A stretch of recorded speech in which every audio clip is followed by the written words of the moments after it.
السلام علیکم ورحمۃ اللہ وبرکاتہ۔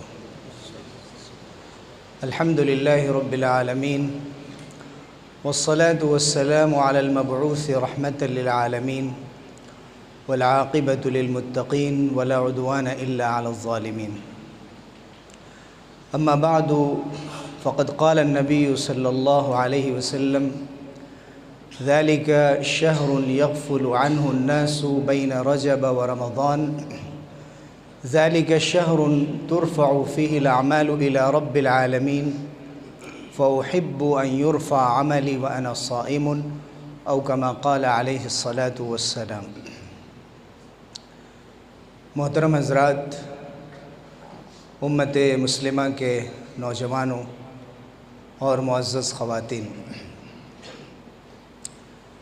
میں نے خطبے میں ابھی ایک حدیث پڑھی جس میں حضور اکرم صلی اللہ علیہ وسلم سے پوچھا گیا، حضرت اسامہ ابن زید رضی اللہ عنہ کی روایت ہے کہ آپ رمضان کے علاوہ سب سے زیادہ روزہ شعبان میں کیوں رکھا کرتے ہیں؟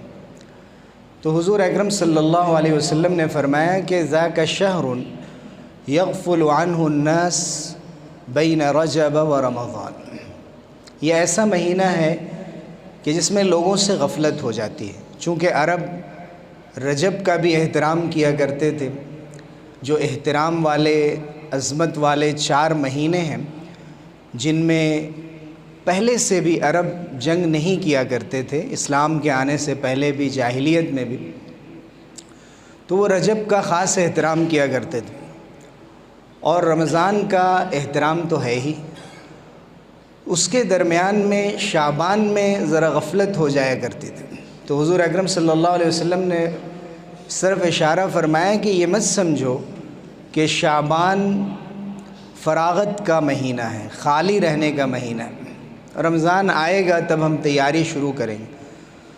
حضور نے فرمایا کہ یہ وہ مہینہ ہے کہ جس میں بندوں کے اعمال اللہ کے حضور پیش کیے جاتے ہیں، اور اس سلسلے میں جو شب براءت جسے کہا جاتا ہے 15ویں شعبان، اس سے متعلق انشاءاللہ آئندہ جمعے میں اس پر گفتگو کی جائے گی۔ خاص اس رات سے بھی متعلق کچھ فضیلتیں ہیں اور پورے شعبان سے بھی متعلق کہ اس مہینے میں بندوں کا سالانہ حساب ہوتا ہے، جیسے یومیہ حساب ہوتا ہے، ہفتے میں حساب ہوتا ہے، اسی طرح سے سالانہ حساب ہوتا ہے۔ حساب ہونے سے مراد یہ ہے کہ اللہ کے سامنے عمل پیش کر دیے جاتے ہیں۔ تو حضور اکرم صلی اللہ علیہ وسلم نے فرمایا کہ مجھے یہ پسند ہے کہ جب میرا عمل اللہ کے حضور پیش ہو تو میں روزے سے ہوں، فَأُحِبُّ أَن يُرْفَعَ عَمَلِي وَأَنَا الصَّائِمُ۔ گویا شعبان روحانی تیاری کا بہترین موقع ہے۔ ہمارے گھروں میں فنکشنز ہوتے ہیں، ایگزامز آنے والے ہوتے ہیں، کوئی بھی اہم موقع آنے والا ہوتا ہے تو تیاری پہلے سے کی جاتی ہے۔ رمضان اس لائق ہے کہ اس کے لیے تو 6 مہینے پہلے سے انسان اللہ سے دعا کرتا رہے اور اپنے ذہنوں میں تازہ رکھے۔ بہت سے سلف صالحین رمضان گزرنے کے بعد 6 مہینے تک یہ دعا مانگا کرتے تھے کہ اللہ رمضان میں جو عبادت کی ہے اسے قبول فرما، اور بقیہ جو 5 مہینے بچتے تھے اس میں یہ دعا کرتے رہتے تھے کہ اے اللہ مجھے رمضان تک پہنچا دے، ایک اور رمضان عطا فرما۔ تو رمضان کی تیاری کے لیے اگر اب تک ذہنی طور پہ ہم تیار نہ ہوئے ہوں تو شعبان بہترین موقع ہے کہ اپنی روحانی تیاریاں ہم یہاں سے شروع کریں۔ ان میں سب سے بڑی چیز ہمارے چھوٹے ہوئے فرض روزے ہیں، خواتین کے خاص طور سے جو چھوٹے ہوئے روزے ہیں شعبان میں بہرحال مکمل ہو جانے چاہیے۔ اگر کسی وجہ سے نہیں ہو سکے تو بعد میں بھی قضا ہو سکتی ہے، لیکن ہم اگلے فرض روزے میں داخل ہو جائیں اور پچھلے رمضان کا روزہ رہ جائے، یہ ہمارے لیے کمی کی بات ہے، غفلت کی بات ہے۔ اس لیے اپنا روزہ مکمل کرنے کی کوشش، اس کے ساتھ نفلی روزے کا اہتمام، چونکہ حضور اکرم صلی اللہ علیہ وسلم نے اس مہینے میں اہتمام فرمایا، اپنے آپ کو روزے کے لیے تیار کرنے کو۔ یہ ضروری ہے کہ جو کام ہمیں رمضان میں کرنا ہے وہ پہلے سے کرنا شروع کریں۔ اسی طرح سے روزے کے ساتھ ساتھ صدقے کا اہتمام، چونکہ عام طور سے لوگ زکوٰۃ بھی رمضان میں ادا کرتے ہیں، اگرچہ اس پر بارہا گفتگو ہو چکی ہے کہ یہ ضروری نہیں کہ رمضان میں ادا کیا جائے، اگرچہ اس کا ثواب بڑھ جاتا ہے، لیکن جب بھی جس کا سال مکمل ہو رہا ہو اسے چاہیے کہ اسی وقت زکوٰۃ ادا کر دے، یا کوئی تقاضا پہلے آ گیا ہے تو پیشگی بھی زکوٰۃ ادا کی جا سکتی ہے، اگر پہلے بھی زکوٰۃ ادا کر دی جائے، سال ابھی مکمل نہ ہوا ہو تب بھی زکوٰۃ ادا ہو جاتی ہے۔ زکوٰۃ ہی کا ایک حصہ ہے صدقہ۔ حضور اکرم صلی اللہ علیہ وسلم نے فرمایا ان الصدقۃ تطفئ الخطیئہ کما یطفئ الماء النار، صدقہ گناہوں کی آگ کو اس طرح سے بجھا دیتا ہے جیسے آگ کو پانی بجھاتا ہے۔ حضور اکرم صلی اللہ علیہ وسلم نے فرمایا کہ صنائع المعروف تقی مصارع السوء، ہم جو نیکیاں کرتے ہیں خاص موقع پر انتہائی ایسے حادثات سے ہماری حفاظت کرتے ہیں، یہ صدقات، یہ ہماری نیکیاں، یہ ہمارے خیرات کہ جو اچانک ہونے والے حادثے ہوتے ہیں جن کے بارے میں ہم نے کبھی سوچا بھی نہیں ہوتا۔ صنائع المعروف تقی مصارع السوء، برے انجام سے بچانے والی چیزیں ہوتی ہیں۔ تو رمضان میں ہم صدقہ کرتے ہیں، شعبان سے ہی اس کی مشق شروع کر دیں۔ اس کے ساتھ ساتھ توبہ نصوح ہے، سچی توبہ، یا ایھا الذین آمنوا توبوا الی اللہ توبۃ نصوحا، اے ایمان والو اللہ کے حضور میں سچی توبہ کرو۔ اور سچی توبہ کے معنی یہ ہے کہ فوراً انسان رک جائے، اپنے گناہوں پر اس کو ندامت بھی ہو، پختہ ارادہ ہو کہ میں آئندہ اس طرف پلٹ کر نہیں جاؤں گا۔ اور حضرت حسن بصری رحمہ اللہ نے اس کی بڑی شاندار تعریف کی کہ وہ ان یبغض الذنب الذی احبہ، کہ جس گناہ سے اس کو محبت تھی اس سے اپنے دل میں نفرت پیدا کرے۔ جب بھی وہ گناہ آئے، ذہن میں آئے جس سے اس کو بہت محبت ہے، بہت لگاؤ ہے، اس کا دل بہت اس کی طرف مائل ہوتا ہے، تو اس سے نفرت اپنے دل میں پیدا کرے، اس لیے کہ گناہ کی لذت ختم ہو جاتی ہے لیکن گناہ باقی رہ جاتا ہے۔ وَيَسْتَغْفِرَ مِنْهُ إِذَا ذَكَرَ، اور جب بھی وہ گناہ یاد آئے استغفر اللہ کہہ لے۔ من لزم الاستغفار، جو کانسٹنٹلی مسلسل پابندی سے استغفار کو پکڑے رہے اور استغفار پر قائم رہے، اللہ رب العزت اسے انعامات سے نوازتے ہیں۔ جعل اللہ من کل ہم فرجا ومن کل ضیق مخرجا ورزقہ من حیث لا يحتسب، ہر غم سے، اسٹریس سے، انزائٹی سے اللہ تعالیٰ اس کو نکال دیتے ہیں اور وہاں سے رزق عطا کرتے ہیں جہاں سے اس نے سوچا بھی نہیں ہوتا۔ یہ استغفار کی برکت۔ تو استغفار اور توبہ کا کثرت سے اہتمام ہوتا رہے۔ اس کے ساتھ جو ایک بڑی ذمہ داری ہے، رمضان شہر القرآن، رمضان قرآن کا مہینہ ہے، اور بعض بزرگان دین یہ فرمایا کرتے تھے وَشَعْبَانَ شَهْرُ الْقُرَّاء۔ ابن رجب حنبلی رحمۃ اللہ علیہ بڑے عالم دین ہیں، انہوں نے اپنی کتاب میں لکھا ہے کہ شعبان شہر القراء، کہ شعبان یہ قاریوں کا مہینہ، حافظوں کا مہینہ ہے، یعنی ابھی سے تیاری شروع کریں۔ خوش نصیب ہیں وہ لوگ جو پورے حافظ ہیں، جس کو جتنی صورتیں یاد ہیں، جتنے پارے یاد ہیں، وہ اتنے پاروں کا حافظ۔ تو ہم میں سے ہر شخص گویا کہ حافظ یا قاری کسی نہ کسی درجے میں، جو لوگ قرآن کو صحیح کرنے کی کوشش کر رہے ہیں اس کے باوجود ادائیگی زبان سے نہیں ہو پاتی ہے، یتتعتع وہو علیہ شاق لہ اجران، کوشش میں لگا ہوا ہے بندہ کہ میں تجوید سیکھ لوں، بہت معیاری نہیں تو کم سے کم ایسی غلطی نہ ہو جسے لحن جلی کہا جاتا ہے، جس سے معنی بدل جاتے ہیں، اس سے گناہ ہوتا ہے، تو اس سے بچنے کی کوشش کرتے ہوئے اپنا قرآن ٹھیک کرنے کی کوشش کر رہا ہے، تو اسے اس کوشش کے دوہرے انعامات ملتے ہیں، دوہرا اجر ملتا ہے۔ لیکن کسی نے اس طرف توجہ ہی نہیں کی۔ اس میں دو طرح کے لوگ ہیں، بعض وہ لوگ ہیں جن کا تو قرآن سے کسی قسم کا تعلق نہیں ہے، صرف یہ تعلق ہے کہ کسی اور سے پڑھوا لیا جائے، خاص موقع سے سورہ بقرہ کی تلاوت گھر میں کروا لی جائے، کسی اور سے قرآن خوانی کروا لی جائے، نہ ہم خود قرآن پڑھیں گے نہ قرآن پڑھنا سیکھیں گے۔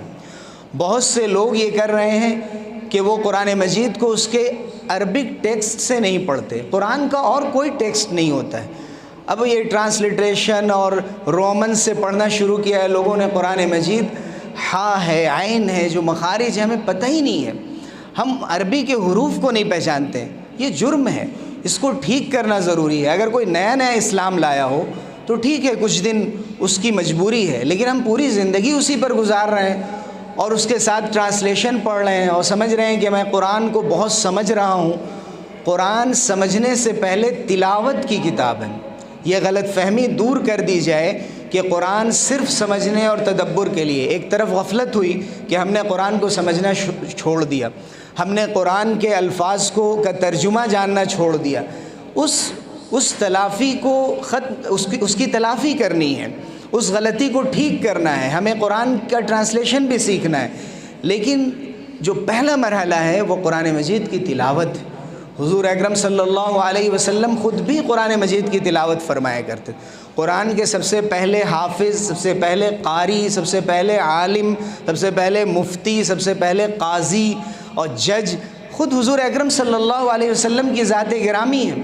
آپ صلی اللہ علیہ وسلم قرآن پڑھتے تھے تو جھوم جایا کرتے تھے لوگ، اور بڑے بڑے دشمن اسلام بھی جب قرآن سنتے تو بے چین ہو جاتی تھی ان کی طبیعت۔ ابو جہل ان کو کسی طرح سے ان کی رائے سے ہٹانے کی کوشش کرتا، جیسے ولید ابن مغیرہ جو حضرت خالد ابن ولید رضی اللہ عنہ کے والد تھے، اور ان کو اس بات کی توفیق ہوئی کہ وہ قرآن کو صحیح سمجھ چکے تھے کہ قرآن اللہ کی کتاب ہے۔ انہوں نے جب حضور اکرم صلی اللہ علیہ وسلم کو پڑھتے ہوئے سنا اور وہاں سے آئے تو ابو جہل کے سامنے اور لوگ تھے قریش کے، ولید کو ریحانۃ قریش کہا جاتا تھا، قریش کے سردار، قریش کے ایسے پھول کہ جن کو اپنے گلدستے میں لگایا جائے، بڑی ان کی اہمیت تھی۔ یعنی ایک سال سارے لوگ مل کر کعبے کا غلاف چڑھایا کرتے تھے، اور ایک سال ولید اکیلے کعبے کا غلاف چڑھایا کرتا تھا، اتنی زیادہ اس کی اہمیت تھی۔ ولید بڑا عقل مند انسان تھا، سردار تھا، اس نے بہت غور و فکر کیا۔ جب لوگوں کے پاس پہنچا اس نے کہا کہ میں نے قرآن مجید کو سنا ہے، آپ کہتے ہو کہ محمد مجنون ہیں، پاگل ہیں، کبھی دیکھا ہے ان کے اندر کوئی پاگل پن؟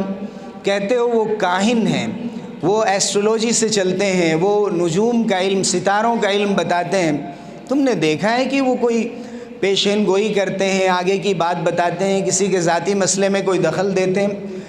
تم کہتے ہو شاعر ہیں، کبھی شاعری کرتے ہوئے دیکھا ہے محمد کو؟ یہ کہہ کے انہوں نے پھر ساتھ میں کہا ان لہ لحلاوہ، یہ جو قرآن مجید ہے اس کے اندر ایک مٹھاس ہے، ایک شیرینی ہے، ایک خوبصورتی ہے، وَإِنَّ عَلَيْهِ لَطَلَاوَةٌ، قرآن جب سنا جائے لگتا ہے اس کے اوپر خوبصورتی چھا رہی ہے، ایک نور ہے جو اس کے الفاظ میں بہہ رہا ہے۔ پھر اس نے کہا وَإِنَّ أَعْلَاهُ لَمُثْمِرٌ، قرآن کو اگر ایک درخت تصور کرو تو ایسا لگتا ہے کہ اس درخت کے اوپر پھل لدے ہوئے ہیں۔ وَإِنَّ أَسْفَلَهُ لَمُغْدِقٌ، اور اگر اس کے نیچے اس کی جڑوں پر غور کرو تو لگتا ہے کہ وہ سیراب ہے، جیسے پانی کا چشمہ بہہ رہا ہے، بڑا خوبصورت جھرنا بہہ رہا ہے، ایک فاؤنٹین ہے، اور اس میں سے ایک میلوڈی نکل رہی ہے، خوبصورتی نغمگی پیدا ہو رہی ہے۔ ایسا خوبصورت تعارف ولید ابن مغیرہ نے کرایا۔ ابو جہل نے کہا قریش تمہارے لیے چندہ جمع کر رہے ہیں، ایسا لگتا ہے تمہارے پاس پیسے گھٹ گئے ہیں، ٹھیک ہے ہم تمہیں پیسے دے دیتے ہیں، اس لیے تم محمد کے کیمپ میں جانا چاہتے ہو، ہم تمہارے جیسے سردار کو جانے نہیں دیں گے۔ تو سورہ مدثر میں اس کا نقشہ کھینچا گیا ہے، انہ فکر وقدر فقتل کیف قدر ثم قتل کیف قدر، اس نے غور کیا، ایک بات طے کی، پھر غور کیا، ایک بات طے کی کہ نہیں کہ قرآن اللہ کی کتاب ہے، تباہ ہو، کیا بات اس نے طے کی؟ ثم قتل، پھر اللہ کے اس پر لعنت ہو، برباد ہو، کیا اس نے طے کیا، کیا اندازہ کیا، کیسے سمجھا کہ اللہ کا کلام ہے؟ ثم نظر، پھر نظر اٹھا کر اس نے دیکھا لوگوں کو، ثم عبس، پھر اس کی تیوریاں چڑھ گئیں، پیشانی پر شکن آ گئی، وبصر، اور چہرہ اس نے بسور لیا، منہ بنا لیا عجیب سا۔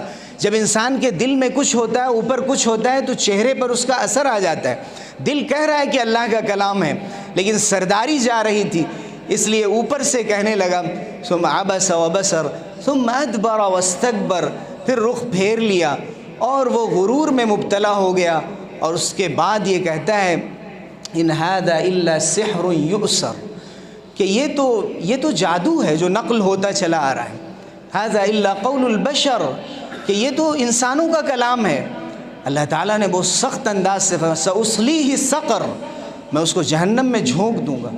بات صحیح نتیجے پر پہنچنے کے بعد پھر غلط طور پر صرف اپنی سرداری بچانے کے لیے اس نے غلط نتیجہ نکالا، لوگوں کے سامنے غلط بات پیش کی، لیکن اس کے جو الفاظ ہیں وہ بھی آج تاریخ کی کتابوں میں محفوظ ہیں۔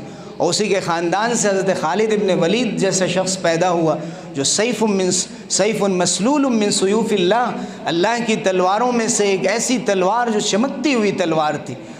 حضور اکرم صلی اللہ علیہ وسلم خود بھی قرآن پڑھتے، حضور کے صحابہ میں ایک سے ایک قرآن پڑھنے والے لوگ تھے۔ کسی نے نہیں کہا کہ صرف ترجمہ تو ہم سمجھتے ہی ہیں، تشریح سمجھتے ہی ہیں، تلاوت اچھی کرنے کی کیا ضرورت ہے۔ حضور اکرم صلی اللہ علیہ وسلم مسجد میں داخل ہوتے ہیں، ابو بکر و عمر ساتھ ہیں، عبداللہ ابن مسعود تلاوت فرما رہے ہیں۔ حضور اکرم صلی اللہ علیہ وسلم نے جب ان کی تلاوت سنی تو آپ نے فرمایا من سرہ ان یقرأ القرآن غضا کما انزل فلیقرأہ بقراءۃ ابن ام عبد، جس کو یہ بات پسند آئے کہ وہ قرآن اس طرح پڑھے تر و تازہ بالکل جیسے قرآن نازل کیا گیا ہے، تو ابن ام عبد یعنی عبداللہ ابن مسعود کی طرح پڑھنا سیکھے۔ فَلْيَقْرَأْهُ بِقِرَاءَةِ ابن ام عبد، سورہ نساء کی تلاوت کر رہے تھے، 100 آیتوں کے بعد دعا کے لیے ہاتھ اٹھائے۔ حضرت ابوبکر صدیق رضی اللہ عنہ حضور اکرم صلی اللہ علیہ وسلم سے سن چکے تھے، رات میں صبح آئے اور ابن مسعود کو خوشخبری دی کہ تمہارے بارے میں اللہ کے رسول نے ایسی بلند بات کہی ہے۔ تو انہوں نے پوچھا حضرت ابوبکر صدیق نے کہ دعا کیا مانگ رہے تھے؟ تو انہوں نے کہا میں یہ دعا کر رہا تھا اللہم انی اسألک ایمانا لا یرتد، اے اللہ میں ایسا ایمان مانگتا ہوں کہ اس کے بعد میرا ایمان ختم نہ ہو، میں مرتد نہ ہو جاؤں، خدا نخواستہ میرا ایمان ختم نہ ہو جائے۔ ونعیما لا ینفد، اور میں ایسی نعمتیں مانگتا ہوں جو کبھی ختم ہونے والی نہ ہو دنیا اور آخرت کی۔ ومرافقۃ محمد فی اعلی جنت الخلد، اور حضور صلی اللہ علیہ وسلم کی رفاقت چاہتا ہوں جنت الخلد کی اونچائیوں میں جو ہمیشہ رہنے کے باغات ہیں، چاہتا ہوں کہ رسول اللہ صلی اللہ علیہ وسلم کی وہاں رفاقت حاصل ہو جائے۔ حضرت عمر ابن خطاب رضی اللہ عنہ آئے، انہوں نے بتایا کہ اللہ کے رسول نے تمہاری شان میں یہ بات کہی ہے۔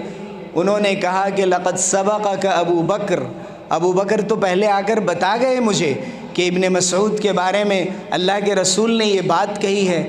تو حضرت عمر نے فرمایا یرحم اللہ ابا بکر ما سبقته الى خیر قط الا سبقنی الیہ، اللہ ابو بکر پر رحم کرے، کسی خیر کی طرف آگے بڑھنا چاہتا ہوں وہ مجھ سے آگے چلے جاتے ہیں، میں ان سے پیچھے رہ جاتا ہوں۔ یہ آپس میں ایک رائیولری تھی، ایک مسابقہ تھا، ایک تنافس، ایک جذبہ ایک دوسرے سے آگے بڑھنے کا، خیر کے کاموں میں ایک دوسرے کو کمپیٹ کرنے کا۔ حضور اکرم صلی اللہ علیہ وسلم کے صحابہ میں حضرت ابی ابن کعب رضی اللہ عنہ ہے، اقرأہم لکتاب اللہ، اللہ کی کتاب کو سب سے خوبصورت پڑھنے والے۔ جب حضرت عمر رضی اللہ عنہ نے تراویح کے لیے بڑھایا، ان کو بڑھایا، حضرت زید ابن ثابت رضی اللہ عنہ کو بڑھایا، حضور نے فرمایا کہ اگر قرآن مجید سیکھنا ہے تو 4 لوگوں سے سیکھنا، خذ القرآن من ابن مسعود و ابی ابن کعب و معاذ ابن جبل و سالم مولا ابی حذیفہ۔ تمہیں اگر قرآن سیکھنا ہے تو ابی بن کعب سے سیکھنا، عبداللہ ابن مسعود سے سیکھنا، معاذ ابن جبل سے سیکھنا، اور سالم مولا ابی حذیفہ سے سیکھنا۔ حضور نے حضرت ابی بن کعب جو شیخ الصحابہ ہیں، صحابہ میں بڑے احترام کی نظروں سے دیکھے جاتے تھے، حضور نے فرمایا کہ قرآن پڑھ کے سناؤ، اللہ نے کہا ہے کہ میں تم سے قرآن سنوں۔ حضرت ابی ابن کعب کہتے ہیں اللہ سمانی لک، آپ کے سامنے اللہ نے میرا نام لیا ہے۔ حضور نے فرمایا نام کا اذکرت عند ربک، کیا آپ کے رب کے سامنے میرا ذکر آیا؟ کہا نعم۔ فعیناہ تذرفان، حضرت ابی بن کعب رونے لگے۔ حضور اکرم صلی اللہ علیہ وسلم کبھی ابن مسعود سے کہتے کہ مجھے قرآن پڑھ کے سناؤ، ابن مسعود کہتے کہ میں سناؤں، قرآن آپ پر نازل ہوا ہے۔ حضور نے فرمایا احب ان اسمعہ من غیری، میں دوسروں سے سننا چاہتا ہوں۔ سورہ نساء کی آیتیں سنی، ایک آیت پر پہنچے جس میں حضور کا ذکر تھا۔ ابن مسعود کہتے ہیں پلٹ کر میں نے حضور کو دیکھا تو حضور کی آنکھیں اشکبار تھیں، آپ رو رہے تھے زار و قطار۔ یہ کیفیت تھی. ان ھذا القرآن نزل بحزن فاذا قرأتموه فابكوا فان لم تبكوا فتباكوا. یہ قرآن غموں کی کیفیت کے ساتھ نازل ہوا ہے. قرآن پڑھو تو روتے ہوئے پڑھو، رونا نہ آئے تو رونے کی کیفیت پیدا کرو. انفرادی تلاوت میں، جماعت کی نماز میں اگر انسان مجبور ہو جائے، رونا آ جائے تو اور بات ہے، لیکن لوگوں کے سامنے رونے سے منع کیا گیا ہے، اس کا اخلاص متاثر ہوتا ہے. حضور اکرم صلی اللہ علیہ وسلم کے ہاں ایک سے ایک قرآن پڑھنے والے لوگ. حضرت ابو موسیٰ اشعری رضی اللہ عنہ فرمایا حضور نے لقد اوتیت مزمارا من مزامیر آل داؤد. جیسے حضرت داؤد علیہ السلام جب تسبیح بیان کرتے تھے اور حضور اکرم صلی اللہ علیہ وسلم پر جو آیات نازل ہوئیں قرآن مجید کے سورہ سبا میں محفوظ ہے، تو اللہ نے فرمایا یا جبال اوبی معہ والطیر، اے پہاڑوں تسبیح پڑھو، داؤد کے لے میں لے ملاؤ. اور پرندوں کو بھی اللہ نے ان کے تابع کر دیا تھا. تو حضور نے فرمایا کہ ابو موسیٰ اشعری کی آواز اتنی خوبصورت ہے، فرمایا تم ایسے پڑھتے ہو جیسے لگتا ہے تمہیں داؤد کی فیملی، آل داؤد کی جو خوبصورت آواز تھی اس آواز کا ایک حصہ دیا گیا ہے، تمہیں ایک میلوڈیس وائس دی گئی ہے، ایک نغمہ دیا گیا ہے. جب قرآن تم پڑھتے ہو تو طبیعت جھوم جاتی ہے. حضور اکرم صلی اللہ علیہ وسلم نے حضرت ابی بن کعب کی تعریف بیان فرمائی. اور یہ شہر حیدرآباد ہو یا گجرات ہو یا اور دوسرے خطے ہیں ہندوستان کے، کہا جاتا ہے کہ حجاز میں قرآن اترا، مکہ اور مدینہ میں اور مصر میں اس کو پڑھا گیا اور ہندوستان میں سمجھا گیا، لیکن ہندوستان میں قرآن کو پڑھا بھی گیا، بڑی خوبصورتی سے پڑھا گیا. اسی حیدرآباد میں کرنل بسم اللہ مرزا کرنل بسم اللہ بیگ BA نے کتاب لکھی تھی تذکرہ قاریان ہند، کئی جلدوں میں انہوں نے کتاب لکھی. اس میں دکھایا کہ ہندوستان میں قرآن کی کیسی خدمت کی گئی اور خصوصاً اس شہر میں. تو اس میں ہم سب کا حصہ ہونا چاہیے کہ ہم قرآن کو خوبصورت سے خوبصورت آواز میں جس عمر کے مرحلے میں بھی ہوں ہم پڑھنے کی مشق کریں. لیس منا من لم یتغن بالقرآن، وہ ہم میں سے نہیں ہے جو قرآن کو خوبصورت آواز میں نہ پڑھے. زینوا اصواتکم بالقرآن، قرآن کو خوبصورت آواز میں پڑھو اور قرآن سے اپنی آواز کو خوبصورت بناؤ. آواز اگر کسی کو اللہ نے اچھی دی ہے تو اس کی آواز پر سب سے بڑا حق قرآن مجید کا ہے. زاک زلیبیر کی بات مجھے یاد آتی ہے جو ڈاکٹر حمید اللہ صاحب نے ان سے ڈاکٹر محمود احمد غازی سے تذکرہ کیا. انہوں نے خود بتایا، ان سے محاضرات قرآنی ان کی کتاب ہے، اس میں انہوں نے ذکر کیا کہ ڈاکٹر حمید اللہ صاحب پیرس میں تقریباً 1948 سے 96 تک وہاں رہے اور ہر دن 2-4 لوگ ان کے ہاتھ پہ اسلام قبول کرتے تھے. اسی نظامیہ اور عثمانیہ کے پروڈکٹ تھے. وہ دنیا کی 11-12 زبانوں سے وہ واقف تھے. فرینچ کا پہلا ترجمہ قرآن کا انہوں نے لکھا. ڈاکٹر حمید اللہ صاحب کے پاس کہتے ہیں کہ جب بھی کوئی اسلام لاتا تھا تو میں اس سے پوچھتا تھا کہ کیوں اسلام لائے تم. تو ایک صاحب سے میں نے پوچھا کہ آپ کیوں اسلام لائے؟ تو انہوں نے کہا کہ آپ کو معلوم نہیں ہے میں سب سے بڑا فرینچ پاپ سنگر ہوں اور میری بڑی اہمیت ہے. میں نے ایک جگہ مجھے کسی عرب نے دعوت دی تھی، میں کسی عربی سفیر کے کسی ایمبیسڈر کے گھر میں تھا، وہاں کھانا کھاتے ہوئے تلاوت ہوئی اس سے پہلے اذا جاء نصر اللہ کی، سورہ نصر کی. تو اس وقت جب تلاوت ہوئی تو مجھے اس میں ایک میلوڈی نظر آئی، ایک دھن نظر آیا. ایسا لگا کہ یہ میوزک کی وہ قسم ہے جہاں میرا علم نہیں پہنچ سکا، جہاں میں نے اس سے پہلے کبھی سوچا ہی نہیں کہ یہاں تک یہ فن ترقی کر چکا ہے. میں تو آرٹسٹ ہوں، میں پہچانتا ہوں، لیکن یہ کون سا دھن ہے یہ مجھے سمجھ میں نہیں آیا. یہ میرے اسلام لانے کا سبب بنا. تو حضرت ڈاکٹر حمید اللہ صاحب حیرت میں رہ گئے کہ مجھے تو میوزک کا، موسیقی کا کوئی علم نہیں ہے، مجھے نہیں معلوم یہ فن کیا ہے، یہ کیا کہہ رہے ہیں مجھے نہیں. میں کہا کہ قرآن کا میوزک سے کوئی تعلق نہیں ہے. کہا نہیں، یہ ضرور ایک خاص طریقے پہ پڑھا جاتا ہے. انہوں نے بتایا کہ علم تجوید ہے، اس کے مطابق اس کو پڑھا جاتا ہے اور ضرور کسی نے سکھایا ہے. کہ حضور صلی اللہ علیہ وسلم نے سکھایا، صحابہ نے سیکھا اور آج تک ایک خاص لہن میں اس کو پڑھا جاتا ہے. اس نے اور جگہ بھی جا کر قرآن سنا، اسے بہت پسند آیا.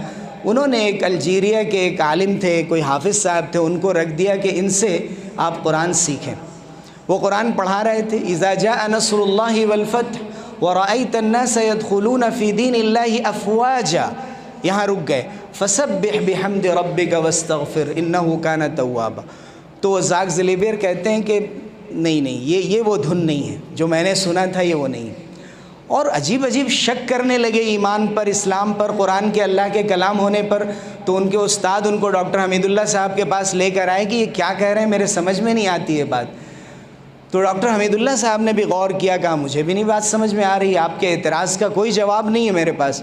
پھر ان کو یاد آیا ڈاکٹر صاحب کو کہ بچپن میں میرے استاد نے کہا تھا کہ اذا جاء نصر اللہ والفتح ورأيت الناس يدخلون في دين الله افواجا فسبح بحمد ربك پڑھا جائے تو زیادہ بہتر ہے، چونکہ اذا کے معنی جب ایسا ہو تو یہ ہوگا، وہ افواجہ کے بعد اس کا ذکر آیا ہے، تو اس سے معنی اور زیادہ کھل جاتے ہیں۔ تو جب یہ بات اس نے سنی تو اس نے کہا کہ ہاں یہ اس طریقے پہ پڑھنا چاہیے۔ اب ہمیں سمجھ میں آیا کہ ہاں یہ بالکل صحیح ہے، ورنہ مجھے شک ہو رہا تھا کہ یہ اللہ کا کلام ہے بھی نہیں۔ قرآن کے کیا کیا معجزے ہیں، کیا کیا اس کے پہلو ہیں، ہم میں سے کوئی نہیں جانتا۔ اس کے صرف ایک معجزے کا ہم نے ذکر کیا کہ یہ تلاوت ہے، تلاوت کو اس کے قواعد کے مطابق کرنے کی کوشش کرنا چاہیے۔ اور یہ شعبان کا مہینہ، اس کے بعد رمضان کا مہینہ بہترین موقع ہے کہ ہم روزوں کے اہتمام کے ساتھ ساتھ، توبے اور استغفار کے ساتھ ساتھ، صدقہ اور زکوٰۃ کے ساتھ ساتھ تراویح ایسی جگہ پڑھیں جہاں قرآن مجید اہتمام سے پڑھا جاتا ہو۔ ہم خود انتظام کر رہے ہوں تو رمضان کو فارغ رکھیں قرآن سیکھنے کے لیے۔ ہوتا آیا کیا ہے، کیا ہوتا ہے یہ چھوڑ دیجئے، اپنے آپ کو بدلنے کی کوشش کیجئے۔ ہم جب اپنے آپ کو اندر سے بدلنے کی کوشش کرتے ہیں، اللہ کی طرف سے فیصلے ہوتے ہیں، ہر کام آسان ہوتا ہے، رزق میں برکتیں ہوتی ہیں۔ قرآن سے بڑھ کر کسی کا مرتبہ اور مقام نہیں ہے۔ آئیے ہم طے کریں کہ انشاءاللہ اس سال ہم پورے مہینے پابندی کے ساتھ تراویح پڑھیں گے اور دن بھر قرآن مجید کی تلاوت کریں گے، رات میں قیام اللیل کا اہتمام کریں گے۔ اللہ تعالی ہم سب کو توفیق سے نوازے، آمین۔ وآخر دعوانا الحمدللہ۔